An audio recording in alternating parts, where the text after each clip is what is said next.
I'm going to kick it off. All right, we're going in alphabetical order.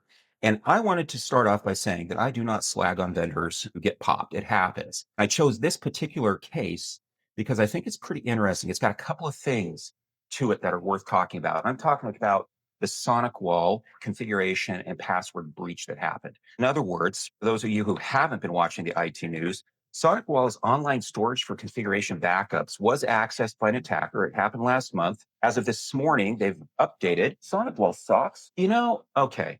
Just having a That was off a sauce. thing. Well, that was a thing a few years ago. Every trade show I went to, I would leave with like 5 pairs of socks. You know how vendor swag kind of goes in cycles? Anyway, socks was a few years ago.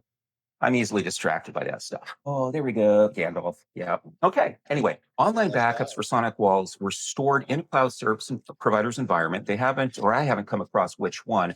However, based on the incident response firm that got involved, I kind of suspect Google, but I don't know.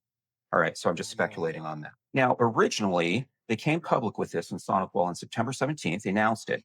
And at first, they said it only affected about 5% of their customers who had saved online backups in SonicWalls. 5%. That was the original statement. Now, something happened in the subsequent 21 days or thereabouts, because by October 8th, they had updated that. And this is where it hit the news, really, I think we all heard about it, saying, it was 100% of everything was potentially touched that got stored into that online repository configuration backups. So as of this morning, they are saying they've eradicated it. They've cleaned everything out. Actually, depending on who you ask, they were saying that as early as the 8th. But let's talk a little bit about what happened there, okay, and how this all played out. And a SonicWall performs a configuration backup. Basically, what it's doing is it's exporting all of its config into a file, a .exp file. And people can correct me in the comments if they want. I haven't touched a SonicWall in like 15 years, so I don't know. But that backup, that actual backup itself is not encrypted, is encoded. It is not encrypted. However, secrets within it are.